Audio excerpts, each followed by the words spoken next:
খুনিরা, ধর্ষকরা, rail line যারা ভাঙতে গেছিলেন তারা ভয়ে থাকুক, ভয় পাওয়াটা স্বাভাবিক, তাদের শিক্ষা দেওয়াটাও আমাদের কাজ আইনি পথে। বাকিদের ভয় পাওয়ার কোনো কারণ নেই। আমি বলে গেলাম, আমাদের এই এলাকায় এবং এই ঘটনা থেকে শিক্ষা নিয়ে এই রাজ্যে এই ধরনের কোনো কাজ যাতে না হয় দেখবেন।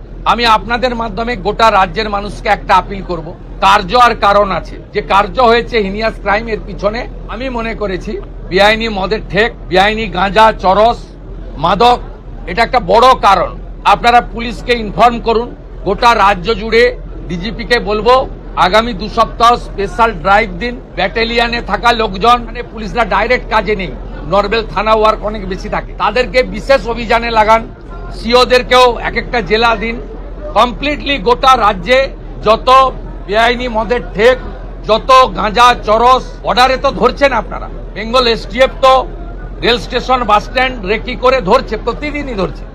কিন্তু একেবারে রুরাল এলাকাতে, গাঁগঞ্জেও এটা একদম সম্পূর্ণ উপড়ে ফেলা দরকার রয়েছে, যাতে এই সামাজিক দূষণ থেকে আমরা আমাদের পরিবেশকে বাঁচাতে পারি। পশ্চিমবঙ্গ সরকার কোনো ত্রুটি রাখবে না, ছোট ঘটনাও বলবে না, লাভ এফার্সও বলবে না, মহিলাটা অন্তঃসত্ত্বাও বলবে না, 10 লক্ষ তো দেওয়া যেতেই পারে, এই ধরনের কথা এই সরকার বলবে না। এটা রেস্ট অ্যাসিওর। ওনাদের সঙ্গে বারুইপুর এসপি অফিসে স্পেসিফিক 4 জনের নামে ওরা অভিযোগ দিয়েছিলেন। 4 জনকেই পুলিশ প্রপারলি এবং কুইকলি অ্যারেস্টেড করেছে। তারা পালিয়েও গেছিল অনেক দূরে দূরে, বসিরহাটে বাংলাদেশ বর্ডার পর্যন্ত চলে গেছিল। বারুইপুর ডিস্ট্রিক্ট পুলিশ এবং STF under the guidance of the DGP properly তারা করেছেন। এটা তো 1 নম্বর। দ্বিতীয় নম্বর হচ্ছে, বাকি যা ইনসিডেন্ট ঘটেছে আপনারা জানেন, ওই পার্টে আমি যাব না, ওটা সিআইডি ইনভেস্টিগেশন হচ্ছে।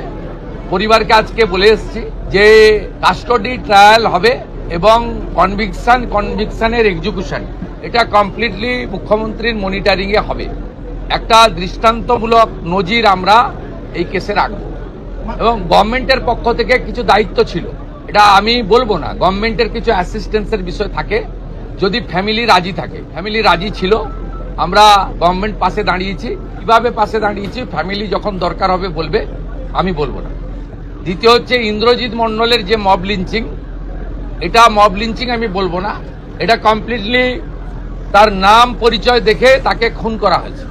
এর পিছনে ভোটে রিজেক্টেড যারা হয়েছেন তাদের বড় উস্কানি রয়েছে। র্যাডিক্যাল মৌলবাদী গ্রুপও থাকতে পারেন, আমি উড়িয়ে দিচ্ছি না। তাতে যতগুলো ছবি দেখা গেছে প্রত্যেককে পুলিশ অ্যারেস্ট করেছে, thanks to West Bengal police. একজনকে বকখালি থেকে তুলেছে, একজনকে দীঘা থেকে তুলেছে, এবং যাদের যাদের ভিডিও ফুটেজে সোশ্যাল মিডিয়াতে দেখা গেছে একটা 35 বছরের অবিবাহিত যুবক ছেলেকে হাত পা বেঁধে নৃশংসভাবে পিটিয়ে মারা হয়েছে সংগঠিতভাবে। সেক্ষেত্রেও আমরা পরিবারের পাশে দাঁড়িয়েছি। ওর বাবা মার হাতে আমরা আজকে 25 লক্ষ টাকার চেক তুলে দিয়েছি। পুলিশকে ধন্যবাদ, তার বড় ছেলেকে সিভিক ভলেন্টিয়ার্সে চাকরি দিয়েছেন ডিজিপি সাহেব থ্রু সুপারিনটেন্ডেন্ট অফ পুলিশ, এই সূর্যপুর আউট পোস্টে তার ডিউটি।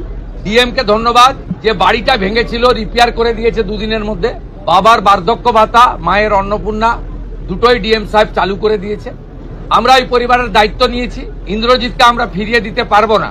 ইন্দ্রজিতের প্রত্যেকটা খুনি সমানভাবে, ওই একরত্তি ছোট্ট কন্যার খুনিরা, শারীরিক নির্যাতনকারীরা যেভাবে আমি কথা দিয়েছি কাস্টডি ট্রায়াল হবে, ইন্দ্রজিতের খুনিদেরও, তাদেরও খুব চূড়ান্ত চরম ভারতীয় সংহিতাতে যে শাস্তি আছে পাবে। নির্যাতিতার পরিবার, ওই ছোট্ট বাচ্চা মেয়েটির পরিবার আমার কাছে মঙ্গলবার দিন এসপি অফিসে অনুরোধ, আমি বলবো না, যুক্তিগ্রাহ্য একটা সাজেশন দিয়েছিল যে আমার তো আর আদরের কন্যা ফিরবে না, সূর্যপুরে একটা আউটপোস্ট বানান।